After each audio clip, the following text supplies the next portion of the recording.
저는 50대 중반의 여성이에요. 부모님이 일찍 돌아가셔서 할머니가 저를 키워주셨어요. 할머니는 제가 부모님한테 못 받은 사랑까지 주시려고 굉장히 노력하셨죠. 음식점을 하셨던 할머니는 제게 많은 요리를 가르쳐 주셨어요. 저도 음식 만드는 걸 좋아해서 배우는 걸 좋아했고요.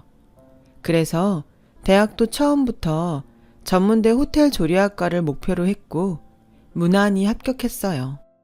졸업 후 한 호텔에 취직했고 이제 할머니한테 효도할 수 있겠다 싶었죠. 하지만 할머니는 제가 취직하고 얼마 안 돼서 지병으로 돌아가셨어요. 호텔 주방일은 많이 힘들었지만 그게 할머니를 잃은 슬픔을 잊게 해주기도 했어요. 저는 나중에 할머니를 만나면 부끄럽지 않은 요리사가 되겠다고 다짐하며 힘든 하루하루를 이겨냈죠. 그런 저를 눈여겨보신 셰프님이 제게 이직을 제안했어요. 여기서 그동안 힘든 거 다 해봤으니까 잘 적응할 수 있을 거야. 민주 씨가 직접 레시피 짜서 음식 만들 수 있는 기회도 많고. 제가 정말 잘할 수 있을까요? 아직도 배워야 될 게 많은데 괜히 셰프님한테 짐만 될 것 같아요. 그런 걱정하지 마. 이제 직접 해보면서 하나씩 깨우쳐 나가도 될 때야. 나는 민주 씨가 같이 해줬으면 좋겠어. 잘 생각해봐. 저는 많은 고민 끝에 결국 셰프님을 따라가기로 했어요. 제 마음껏 레시피를 개발해서 만들 수 있다는 게 참 매력적이었거든요. 그렇게 제가 가게 된 곳은 한식 레스토랑이었어요. 상견례나 특별한 날에 많이 오는 고급 한정식을 주로 하는 곳인데 생각했던 것보다 메뉴들이 형편없었어요. 명색이 고급 한정식 집인데 메뉴들은 일반 식당에서 볼 수 있는 것 뿐이더군요. 셰프님과 저는 거의 매일 밤 늦게까지 레시피를 개발하고 음식을 만들어서 먹어보고 서로 평가하며 고쳐갔어요. 그런 노력 끝에 몇 가지 메뉴가 탄생했고 곧 손님들한테 선보이게 됐어요. 원재료 때문에 가격대가 조금 올라서 걱정이 됐는데 생각했던 것보다 손님들 반응이 좋았어요. 특히 젊은 층에서 많이 좋아해서 입소문을 타게 됐죠. 덕분에 레스토랑은 갈수록 매출이 올랐어요. 저는 제가 해냈다는 느낌에 너무 뿌듯했죠. 그러던 어느 날 셰프님이 또 다른 제안을 하셨어요. 여기 사장님하고 아는 분이 자기 레스토랑에 셰프를 소개해달라고 하셨다는데 민주 씨 한번 해볼래? 거기서도 지금처럼 레시피를 개발하면 돼. 완전히 거기 직원이 되는 건 아니고 사장님이 파견 형식으로 하실 거래. 여기로 다시 돌아올 수 있는 거죠? 물론이지. 민주 씨가 오겠다고 하면 얼마든지 올 수 있어. 저는 그렇게 몇 개월 만에 다시 직장을 옮겼어요. 거기도 한식 레스토랑이었는데 주방이나 메뉴 상태는 이전 레스토랑보다 훨씬 안 좋았어요. 총괄 셰프가 레스토랑 사장 아들이라길래 저는 주방 배치 순서를 먼저 바꾸자고 건의했어요. 최민주 씨 말도 맞지만 직원들 의견도 들어봐야죠. 일단 얘기해 볼게요. 그보다 먼저 레시피부터 개발해 주세요. 라며 조금 떨떠름하게 말하더라고요. 저는 괜한 말을 했나 싶었지만 기왕 할 거면 제대로 해야 된다는 생각이 들었어요. 그래서 주방에 대한 이야기도 좀 더 강력하게 하면서 저 나름대로 레시피도 개발했어요. 처음 레시피를 만들어 음식을 내놓자 총괄 셰프의 표정과 말투가 부드러워졌어요. 이 정도면 바로 손님들한테 내놔도 되겠는데요? 솔직히 최민주 씨 처음 봤을 때는 너무 젊은 사람을 보낸 게 아닌가 좀 걱정이 됐는데 다시 봤네요. 라며 좋아하더군요. 그 다음부터 직원들이 저를 대하는 태도도 달라졌어요. 주방 배치도 제가 말한 대로 바뀌었고요. 저는 밤 늦게 끝나고 아침 일찍 시작하는 힘든 일과에도 매일 자는 시간을 쪼개서 레시피를 개발했고 그 덕에 2가지 메뉴를 더 첨가할 수 있었어요. 총괄 셰프인 어머니인 사장님도 새로운 메뉴들이 반응이 좋다며 칭찬하셨죠. 그 무렵 그 총괄 셰프가 제게 사귀고 싶다며 데이트 신청을 했어요. 그동안 민주씨 지켜봤는데 정말 괜찮은 사람이라는 생각이 들었어요. 제 얘기 흘려듣지 말고 진지하게 받아줘요. 말씀은 감사한데 너무 갑작스러워서 당황스럽네요. 저는 여태까지 셰프님을 그런 식으로 생각해 본 적이 없어서요. 라며 조심스럽게 거절했지만 그는 끈질겼어요. 그러다 보니 제 마음이 움직이더군요. 솔직히 할머니 돌아가신 후 계속 혼자만 있었던 게 외롭기도 했어요. 내가 뭐라고 저렇게 진지하게 사귀자고 하는데 계속 거절하나 하는 마음에 결국 사귀기로 했죠. 처음에는 저를 별로 좋아하지 않고 무시하는 것 같았는데 이렇게 마음이 바뀔 수 있나 의아하기도 했지만 저도 싫었던 사람이 좋아지기도 하니까 그럴 수 있을 거라고 생각했어요. 그 사람이 거만한 느낌이긴 했지만 호감형이라서 아주 마음에 없는 건 아니었거든요. 그래서 사귀자고 했던 것 같아요. 사장님은 저희가 만나는 걸 좋아했어요. 눈빛이 차가워서 대화하기 어려워서 저도 모르게 피할 때가 많았는데 자기 아들과 사귄다고 하니 오히려 친절해지더라고요. 저는 그동안 사장님을 오해한 것 같아서 죄송한 마음이 들었죠. 그래서 전보다 일도 더 열심히 하고 사장님한테도 더 잘했어요.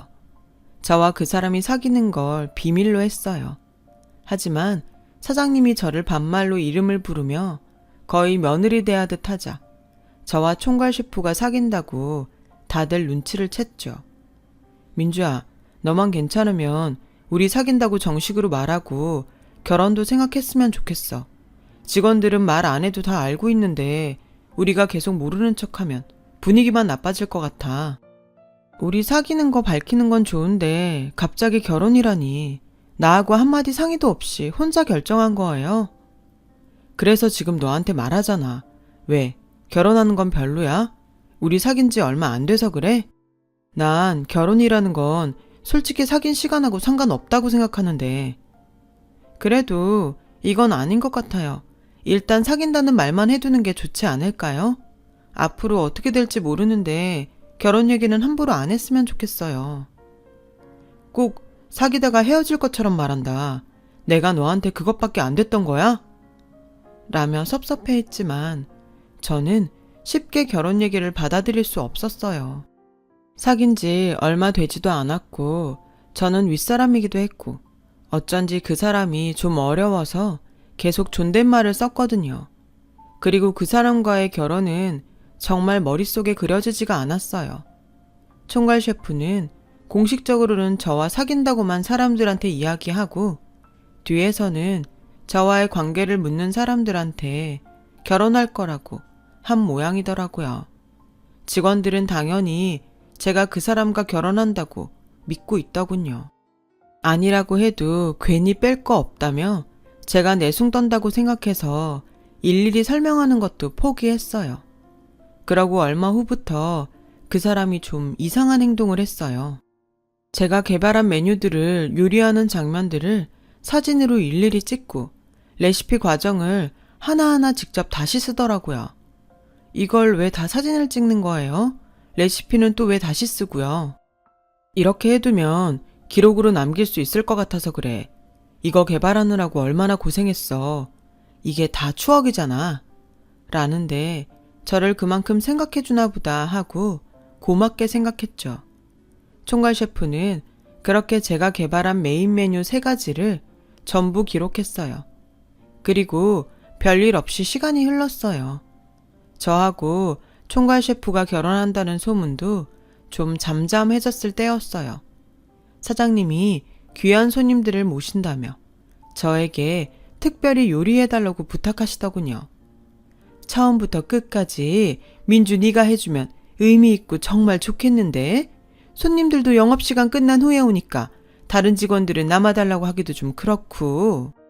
네, 알겠어요. 손님들 몇 분 오시는지 알려주시면 미리 준비할게요. 고마워 정말. 이건 내가 따로 챙겨서 사례할게.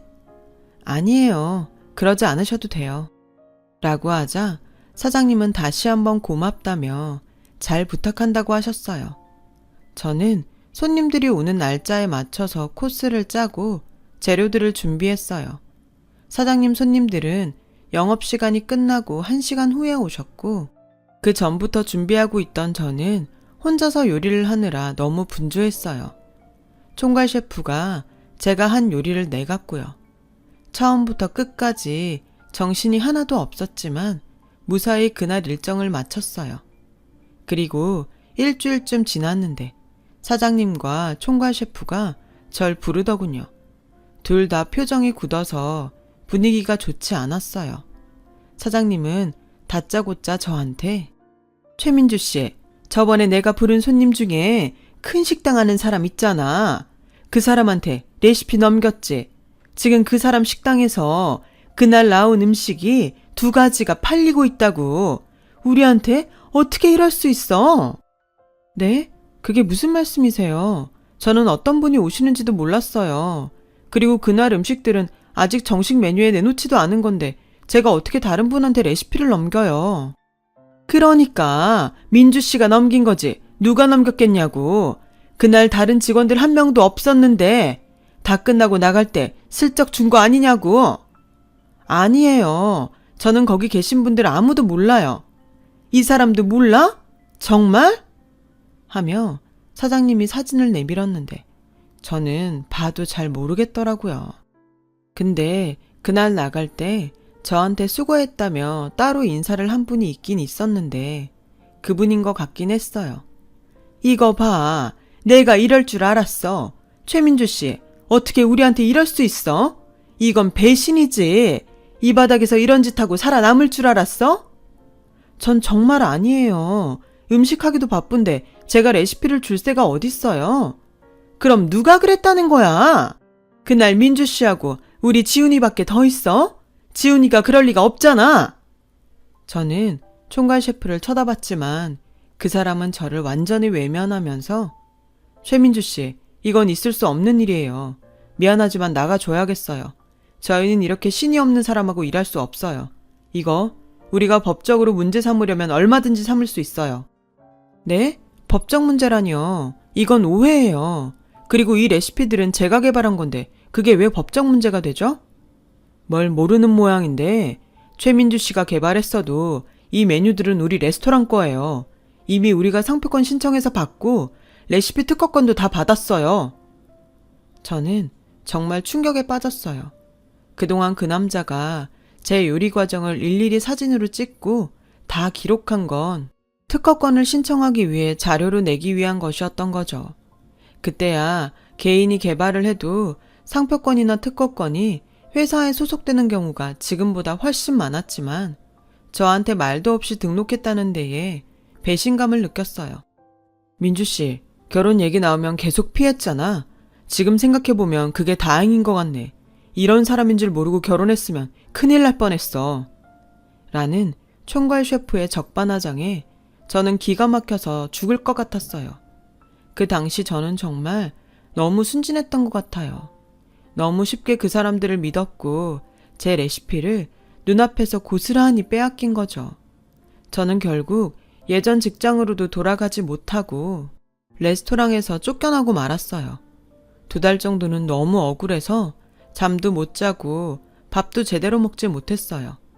그러다 처음 저를 추천하셨던 셰프님이 찾아오셨어요. 그 사람들 아무래도 처음부터 작정하고 민주 씨 레시피를 노린 것 같아. 요식업계도 갈수록 치열해진다고 하지만 너무 치사하네 정말. 내가 괜히 민주 씨 추천하는 바람에 이런 일을 겪은 것 같아서 미안하네. 이게 어디 셰프님 잘못인가요? 양심 없는 그 사람들이 문제죠.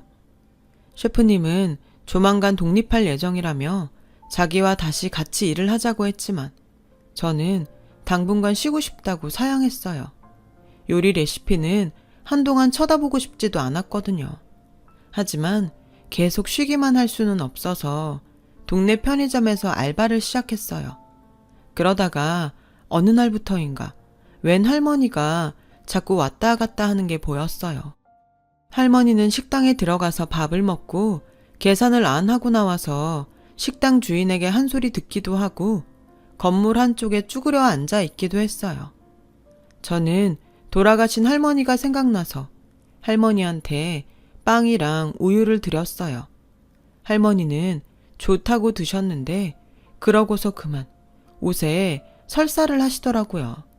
저는 당황하지 않고 화장실로 모시고 가서 속옷을 가져다가 갈아입혀 드렸어요. 할머니가 제 손을 꼭 잡고 고맙다고 하시는데 저도 눈물이 났어요. 돌아가신 할머니 손처럼 따뜻했거든요. 그 뒤로 할머니가 소화 기능이 떨어지신다고 생각하고 집에서 할머니가 먹기 좋은 음식들을 만들어서 편의점에 갖고 나왔어요. 할머니를 못 만나는 날도 있었지만 할머니를 만날 때에는 꼭 도시락을 챙겨서 드리곤 했죠. 할머니는 제가 식사를 챙겨주는 걸 알고 식사 때면 저를 찾아오게 됐어요. 그러다가 가끔 말을 오락가락 한다는 걸 알았어요. 저를 손녀로 착각하실 때도 있고 멀쩡히 다니던 길을 모르겠다고 할 때도 있었고요. 한 번은 편의점에 들어오셔서 선체로 소변을 보는 거였어요. 그제야 저는 할머니가 치매일 수도 있겠다는 생각이 들었어요. 동네에서는 그 할머니를 다들 노숙자라고 알고 있었거든요. 저는 혹시 몰라서 할머니가 맨 가방 속을 보려고 했지만 할머니는 제가 가방에 손만 대려고 해도 꽉 쥐고서 놓지를 않았어요. 할머니, 혹시 수첩 같은 거 없어요? 전화번호 적힌 거. 저 구경하고 싶어요, 할머니. 저 좀 보여주세요. 그러면 나 또 맛있는 거 사줄 거야? 제가 그러겠다고 하자 할머니는 조심스럽게 가방에서 수첩을 꺼내서 저에게 내밀었어요. 저는 일단 그 안에 적힌 전화번호들을 모두 옮겨줬고는 하나하나 전화해봤어요. 그랬더니 그 중에 아들 전화번호가 있었어요. 아들과 며느리는 집이 지방이라면서 당장 찾아오겠다고 했고 한참 후에 온 가족이 외제차를 타고 편의점 앞에 나타났어요. 아들 말로는 할머니가 치매 증상이 있어서 서울에 있는 병원에 왔다가 할머니를 잃어버렸다고 하더군요. 여기는 병원이 있는 동네도 아닌데 아무래도 혼자 버스를 타신 것 같다고 했어요. 손녀까지 와서 할머니한테 안겨서 우는 걸 보니 가족들이 할머니를 많이 찾았던 것 같더라고요. 할머니는 가족들과 함께 가면서 저에게 아가 잘 있어? 라고 했고 저는 그 말에 눈물이 쏟아졌어요. 할머니도 건강하시고 병도 나으셔서 오래오래 사셔야 해요. 라며 가족들과 차를 타고 가는 할머니를 배웅했어요. 할머니가 가고 나니 저는 다시 마음이 허전하더라고요. 하지만 그 일을 계기로 저는 다시 레시피를 연구하고 요리를 할 수 있게 됐죠. 당장 다시 취직을 하고 싶지는 않았지만 매일 조금씩 레시피를 개발했어요. 그렇게 얼마 정도 지났는데 할머니 아들한테서 연락이 왔어요. 어머니가 아무래도 아가씨가 만들어주셨던 음식을 찾는 것 같아요. 그 레시피를 우리한테 알려줄 수 없을까요? 저는 할머니에게 해드렸던 요리 레시피들을 알려드렸고 아들분은 다시 제게 연락을 해와 할머니가 잘 드신다고 고맙다고 했어요. 생각해보니 우리 어머니 큰일 날 수도 있었는데 아가씨 덕분에 이렇게 건강하게 다시 우리를 만난 것 같아요. 그래서 아가씨한테 사례를 하고 싶어요. 어머니도 아가씨 보고 싶어 하는데 여기 한번 올 수 있겠어요? 저는 사례는 필요 없다고 했지만 그건 안 될 말이라며 저보고 꼭 오라고 하더군요. 저는 그냥 금일봉 정도 주려니 생각하고 지방에 있는 할머니 댁에 갔다가 깜짝 놀랐어요. 마당도 마당이지만 집도 정말 어마어마하게 넓더라고요. 할머니 아들은 지방에 있는 큰 기업을 운영한다고 했어요. 할머니는 저를 보더니 우리 아가 왔다며 무척이나 반가워하셨어요. 아들 말로는 할머니가 좋아지지는 않았지만 요즘은 컨디션이 괜찮다고 하더군요. 아가씨 알아보는 거 보니 다행이네요. 요새는 음식도 정말 잘 드세요. 아가씨한테 고마운 거 투성이에요. 그런 말씀 마세요. 저야말로 할머니가 의지가 됐던 것 같아요. 할머니 아들은 저에게 깜짝 놀랄 이야기를 하셨어요. 이거 받아주세요. 처음에 어머니 모셔올 때 경황이 없어 제대로 말씀도 못 드렸어요. 뭐라고 설명드릴 수 없이 고맙습니다. 하면서 통장 하나를 주시더라고요. 통장엔 5억이라는 돈이 찍혀 있더라고요. 저는 이런 거 생각도 못했어요. 제가 받을 게 아닌 것 같아요. 라며 계속 사양했어요. 정말 너무 부담스럽더라고요. 그러자 할머니 며느리까지 나와서 뭐라도 꼭 줄 수 있게 해달라고 했어요. 정 그러시면 저한테 투자를 해주세요. 제가 원래 요리를 했는데 사정상 쉬고 있었거든요. 할머니 음식을 해드리면서 다시 일하고 싶은 마음이 생겼어요. 투자를 해주시면 열심히 해서 돌려드릴게요. 할머니 가족은 제 말에 정말 좋다고 했고 일이 빠르게 진행이 돼서 수도권에 자그마한 제 가게를 갖게 되었어요. 집에서 해주는 밥상 같은 분위기가 나는 가정식을 주로 하면서 소화기관이 약한 어르신들이 드실 수 있는 메뉴도 같이 준비했어요. 그러자 가정식을 먹으러 왔던 사람들이 부모님 갖다 드린다고 어르신용 메뉴를 포장해 가는 경우가 늘기 시작하더라고요. 워낙 좋은 재료를 사용하다 보니 원가가 비싸서 많이 남지는 않았지만 손님이 점점 늘어나고 좋은 평이 많아지는 걸 보니 뿌듯했어요. 저는 몇 년 후에 가게를 확장해서 건강식 레스토랑과 젊은 사람들이 부담 없이 올 수 있는 레스토랑 2개를 내게 됐어요. 할머니 아들 내외도 제 사업이 잘 되는 걸 뿌듯해 하시며 격려해 주셨어요. 할머니는 벌써 돌아가셔서 시간이 좀 지났지만 저는 아들분과 사업 파트너로 계속 좋은 관계를 유지했습니다. 저도 할머니 제사 때가 되면 직접 찾아가기도 하고 할머니가 좋아하셨던 음식을 만들어 보내기도 했어요. 그러다가 제가 늦은 결혼을 하게 됐어요. 일하는데 정신없이 파묻혀 살다 보니 결혼 같은 건 생각도 안 했는데 아들분께서 좋은 사람을 소개시켜 주셔서 결혼까지 가게 된 거죠. 솔직히 처음 결혼할 뻔했을 때 너무 대여서 한동안 남자에 대한 불신에 만날 생각도 안 했지만 정말 마음 푸근하고 따뜻한 사람을 만나서 좋은 결실을 맺게 되었어요.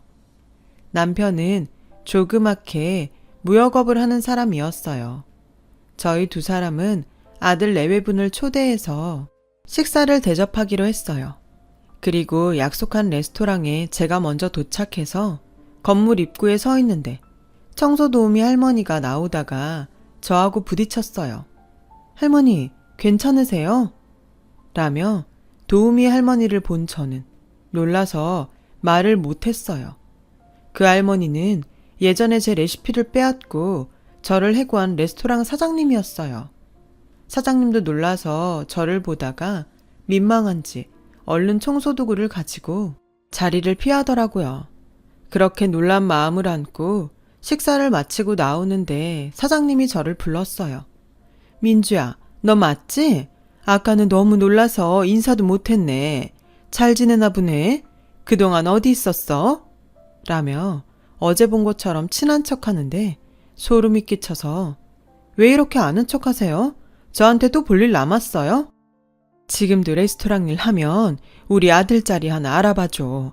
사정이 있어서 일을 접었거든. 제가 왜 할머니 아들 일을 알아봐줘야 되는데요? 왜요?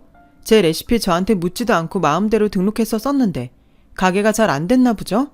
저 같은 사람 이 바닥에서 일 못할 거라며 나가라고 할 때는 언제고 아들 일을 알아봐 달래요? 진짜 예전부터 뻔뻔하다고 생각했지만 완전 선 넘네요. 그때는 오해가 좀 있어서 그런 거잖아. 그건 민주 네가 이해를 해야지. 오해는 무슨 오해. 저도 다 들어서 알아요. 처음부터 작정하고 제 레시피만 노렸다는 거. 제가 그날 만든 메뉴도 사장님이 그 손님한테 가져다 드린 거라던데요. 라고 뿌리치고 가려고 하자 사장님은 민주야, 내가 잘못했어. 다 지난 일이잖니. 이렇게 다시 만난 것도 인연인데 우리 이제는 잘 해보자. 응? 인연 좋아하시네. 그리고 자꾸 제 이름 부르지 마세요. 소름 끼쳐요. 라는데 남편이 주차장에서 기다리다가 와서 이게 무슨 소리야? 혹시 이 사람이 전에 당신 레시피 뺏어갔다는 그 사장이야? 맞아. 이제 와서 뻔뻔하게 자기 아들 일자리 달라는데? 라고 하자 사장님은 창피한지 얼른 그 자리를 피하더군요. 유통기간이 지난 재료를 쓰다가 한 직원이 식약처에 신고해서 벌금을 물고 그 후에도 음식질이 점점 떨어져서 음식 블로거들 사이에서 돈만 챙기는 식당으로 악평을 받다가 결국 문을 닫았다고 해요. 아들인 총괄 셰프는 겉멋만 들어서 인테리어만 잔뜩한 음식점을 몇 번 차렸다가 전부 망했고요. 지금은 일도 제대로 못하고 여기저기 전전한다는 얘기만 들었어요. 다 자업자득이라고 생각해요. 자기가 노력하지 않고 남의 것 가로채서 편하게 하려니까 그런 결과가 나왔다고 생각해요. 그 후로 다시 그들을 만날 일은 없었어요. 저는 여전히 할머니 아들 내외와 연락하며 잘 지내고 있어요. 남편하고 사이에서 딸도 두었고요. 요즘은 우리 할머니 생각이 더 많이 납니다. 제가 이렇게 성공한 건 할머니가 하늘에서 보살펴 주셨기 때문이라고 믿고 있어요.